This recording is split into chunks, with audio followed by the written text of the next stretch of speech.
Welcome to another episode of Selling Toronto. I hope you missed me. I'm back now, and we're going to talk about the October numbers. So the October numbers just came out, okay, guys, and they were freshly published today, and there were some really big highlights that I wanted to share with you.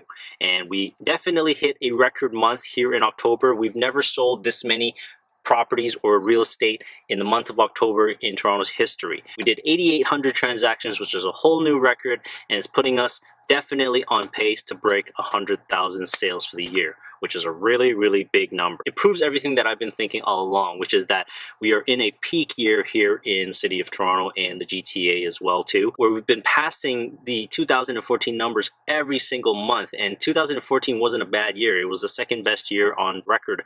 But this year we're looking to break those records because it was just a peak year. It was a perfect storm, low interest rates, a real strong sense of urgency and demand for buyers to come into the market. And obviously a lot of them are trying to buy houses because houses are going up in value, and there just isn't that many good available affordable properties anymore, especially in the city of Toronto. So people are really trying to get in before they get priced out. So it's been a very strong year, probably going to be the strongest year in Toronto's history. A really big point that came out of the report was sort of these alarm bells that the Wynne Liberal government, who is in power here in Ontario right now, is thinking of bringing a province-wide additional land transfer tax. So currently, if you guys are not aware, that if you live outside of Toronto, you only pay one land transfer tax, which is the provincial one. So for example, if you live in Richmond Hill, Vaughan, Oakville, Burlington, these types of locations, you only pay one land transfer tax, okay? But if you live in the city of Toronto, then you're paying two. So you're paying the provincial and the municipal land transfer tax, which in effect almost doubles your land transfer tax bills every time you buy a property. Now, we've had this tax since 2008 in Toronto, so for us, it's really just business as usual.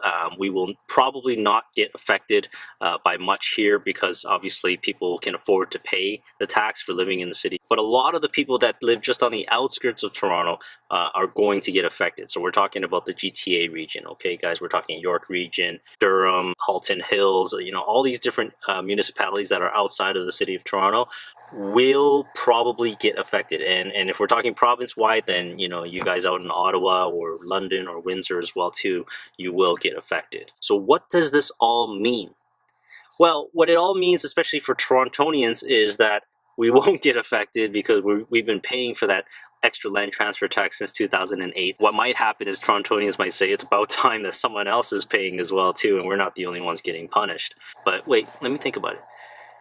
Actually, we may get affected here in Toronto as well too. It'll be sort of an indirect thing. Since 2008, when the Toronto land transfer tax was introduced, lobbying groups and real estate groups have been fighting this land transfer tax, trying to get it repealed, and even Rob Ford was trying to help with the cause as well too when he was mayor of the city. But I think that if this actually gets instituted province-wide by the Liberal government, then we will probably never see that tax ever go away because it's such a strong revenue driver for the city. And I think a lot of people already sort of knew it was inevitable that we were not going to be able to get rid of this tax. But if it does get instituted province-wide, then there is no chance in hell that this will be repealed in the city of Toronto. Definitely not. So yes, we will be affected, but it'll be business as usual. Okay, so the big question is, how is it going to affect the people that are living in the 905 GTA region? Well, I think the 905 is going to be affected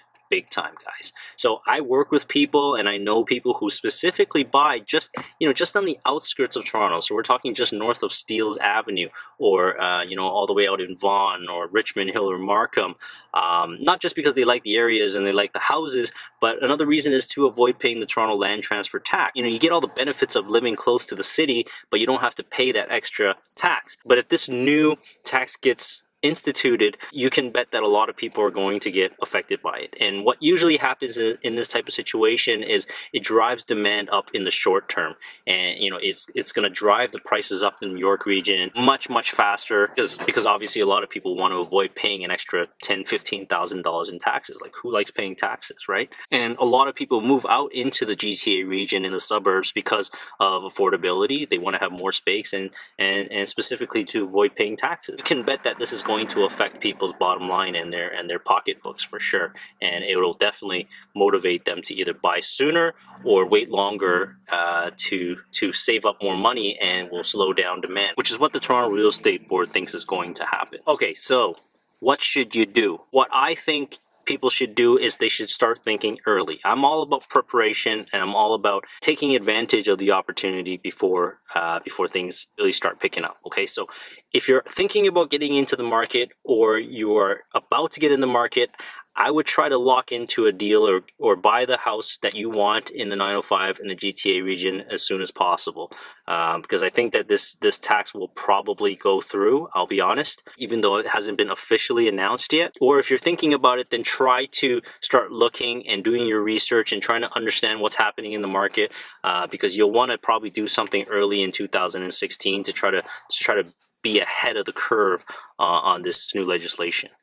And I'm not going to lie, news like this moves markets, okay, guys? So a lot of people are going to start thinking just the same way, and they'll want to get into the market as soon as possible to avoid paying those taxes. And from what I can see and what I can hear, that the GTA region, especially in 2015, was incredibly strong. You know, I was working a lot out there as well, too, because I had clients who needed to find space. And, you know, there's bidding wars all over the place, even in the GTA region, which was a little bit surprising, but totally not surprising also at the same time. So expect the demand to be strong in Toronto and in the GTA region, because it's obviously better to pay higher prices and to avoid paying the taxes than also to pay high prices and pay high taxes, because obviously we all know that the land transfer tax is calculated based on the price of your home. So what will probably happen is it will drive prices up in the short term, which obviously we know is not going to help the situation in terms of affordability, but it's definitely better to get into the market before, you know, you start experiencing things like tight supply, you know, higher taxes, and greater demand. You know, all these things are I think they're gonna actually put even more pressure on the market in and around the Toronto area. But, you know, frankly speaking, it's just a great opportunity for the government to cash in and get some more tax revenue, because people are going to do it anyways. So I can sort of understand why they would want to do that, and at the same time, hopefully that it will dampen demand slightly. But I just don't see it, because we're in the middle of a long-term trend here, guys, and it's probably better to get into the market earlier rather than later. And if this talk intensifies, then I can definitely see 2016 being a very, very strong year, especially in the first half, as we see a lot of people trying to rush in and get into the market before the new tax gets instituted. So expect probably a pretty strong year in 2016. I wouldn't be completely surprised if we broke records, especially out in the GTA region. So we'll stay tuned for that, guys. Thanks for watching, and we'll see you in the next one.